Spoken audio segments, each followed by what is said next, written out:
আসসালামু আলাইকুম everyone, welcome back to my channel. আশা করি সবাই ভালো আছেন। আজকে আমরা সবাই মিলে একটা ফ্যামিলি ট্যুরে যাচ্ছি, সেটা হচ্ছে বাংলাদেশ টু ইন্ডিয়া। সো সাথেই থাকুন। এবং এই ভিডিওটি ভিসা বন্ধ হওয়ার আগের ভিডিও, আমাদের ভিসা নেওয়া ছিল। সো আশা করি ভিডিওটি আপনাদের ভালো লাগবে। সো আমরা এখন বাসায় আছি, বাসা থেকে আমরা বের হচ্ছি এয়ারপোর্টের উদ্দেশ্যে।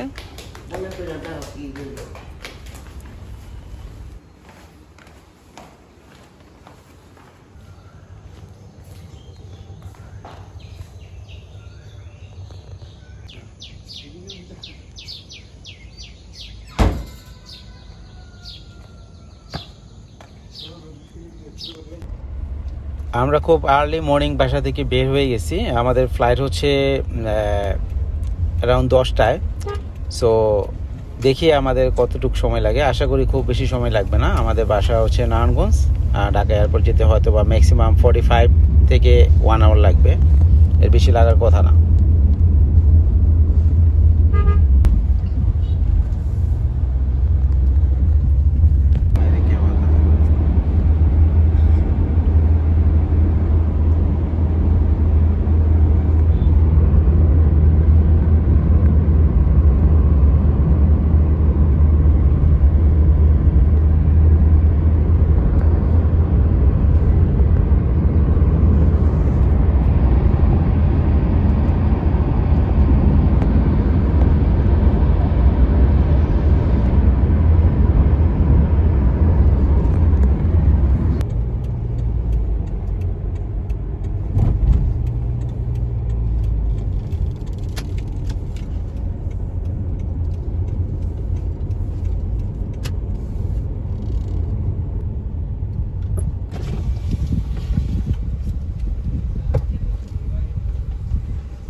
যেহেতু আমরা খুব সকালে বের হয়েছি অ্যারাউন্ড 6টায়, সো রাস্তাঘাট অনেক ফাঁকা ছিল। সো এক্সপ্রেস হাইওয়েতে আসতে আমাদের টোটাল 30 মিনিট সময় লাগছে বাসা থেকে। আশা করি আর 10 মিনিটের মধ্যে আমরা এয়ারপোর্টে পৌঁছে যাব। সো সাথেই থাকুন।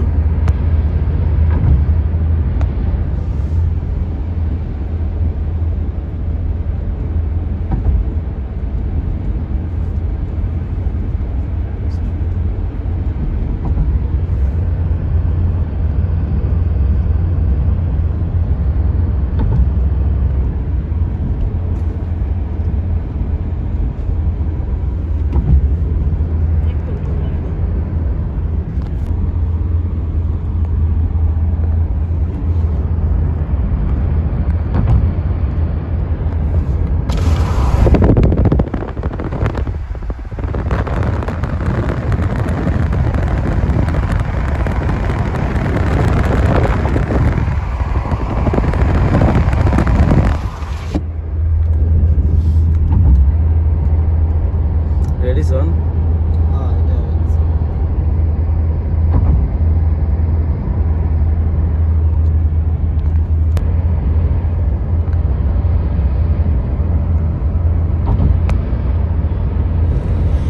এক্সপ্রেস হাইওয়ে থেকে আমাদের দেশটা দেখতে খুবই সুন্দর লাগে। হ্যাঁ, খুবই ভালো লাগে। বাট যখনই আমরা নিচে নেমে যাই তখন ভাঙাচুরা কিছু বাস আছে যেগুলো দেখলে মনে হয় আমরা খুবই একটা গরিব দেশে বসবাস করি। অ্যাকচুয়ালি আমরা যদি সুন্দরভাবে মেনটেন করে রাখি তাহলে আমাদের দেশটা কিন্তু আসলে অনেক সুন্দর।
এয়ারপোর্টের থার্ড টার্মিনালটা এখনও চলমান আছে, তার কাজ এখনও শেষ হয় নাই। আশা করি আরও কিছুদিন সময় লাগবে, 5-6 মাসের মধ্যে আশা করি আমরা থার্ড টার্মিনালটা ইউজ করতে পারবো, তখন এয়ারপোর্টটা আরও বেশি সুন্দর হয়ে যাবে। সো আমরা এখন চলে আসছি এয়ারপোর্টের মধ্যে। আশা করি আমরা as soon as possible immigration cross করে ভিতরে চলে যাব। তো সাথেই থাকুন, এবং বিমান ফেয়ারটা কত ছিল সেটা আমি আপনাদেরকে জানিয়ে দিব। আমরা বোর্ডিংয়ের জন্য অপেক্ষা করতেছি, এখনও বোর্ডিং ওপেন করা হয় নাই। বোর্ডিং ওপেন হয়ে গেলে আমরা বোর্ডিং পাস নিয়ে ইমিগ্রেশনটা ক্রস করে একটু লাউঞ্জে যাব, তারপর হচ্ছে আমরা ফ্লাইটে উঠে যাব। ইমিগ্রেশন ক্রস করে আমরা অলরেডি লাউঞ্জে চলে আসছি, আমরা কিছুক্ষণের মধ্যে এন্ট্রি নিব।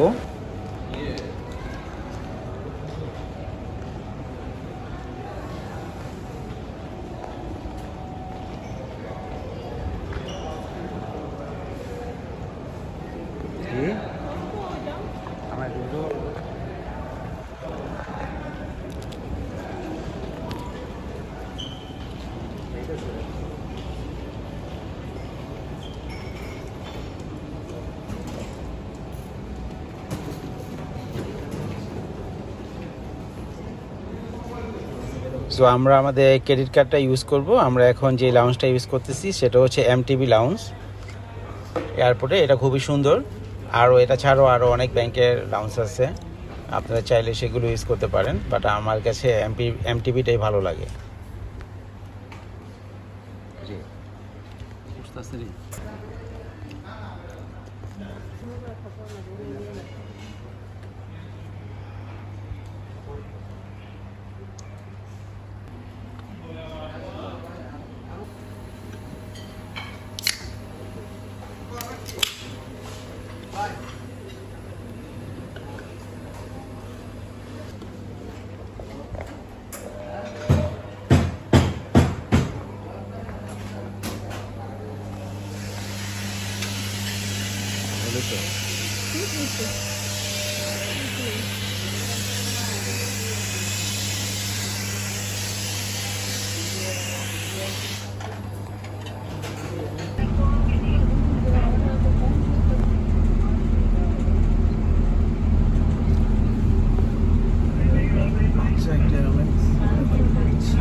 এ হচ্ছে আমাদের ফ্লাইট, যেটি ছিল নব এয়ারের, এবং আমাদের ফ্লাইট ফেয়ার করেছে জনপ্রতি 15,500 টাকা করে, যাওয়া এবং রিটার্ন সহ 15,500 টাকা। সো আমরা এখন কলকাতার উদ্দেশ্যে রওনা দিব, সাথেই থাকুন।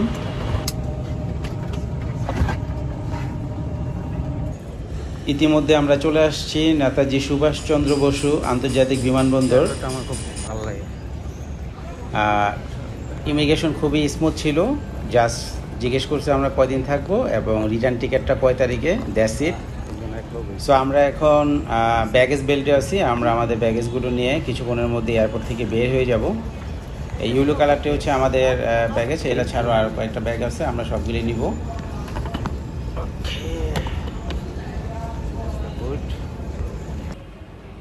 এয়ারপোর্টের বাইরে কিছু ইনফরমেশন দিয়ে রাখি, এখান থেকে অনেক ট্যাক্সি ক্যাব সরাসরি কলকাতার নিউ মার্কেটে যায়, বাট তারা কিন্তু অনেক ফেয়ার চায়, অ্যারাউন্ড 1200 থেকে 1400 রুপি, ইন্ডিয়ান রুপি। সো আমরা যেটা করব, আমরা সরাসরি উবার কল করব। আমরা অনেকের সাথে কথা বলেছি, তারা আমাদের থেকে কেউ 1400, কেউ 1600, কেউ 1200 রুপি চাইছে, বাট আমরা উবারে চলে যাচ্ছি, সেটা হচ্ছে আমাদের ফেয়ার দেখাইছে 650 রুপি। সো আমরা অ্যারাউন্ড 650 রুপির মধ্যেই আমাদের হয়ে যাবে, কিছু কম বেশি লাগতে পারে। সো আমি আপনাদেরকে অনুরোধ করব সবসময় উবারে যাওয়ার জন্য, এটাতে ফেয়ার অনেক কম আসে, এবং অবশ্যই দেখে নেবেন গাড়ির জন্য এয়ার কন্ডিশন থাকে, এসি যেন কমপ্লিট থাকে।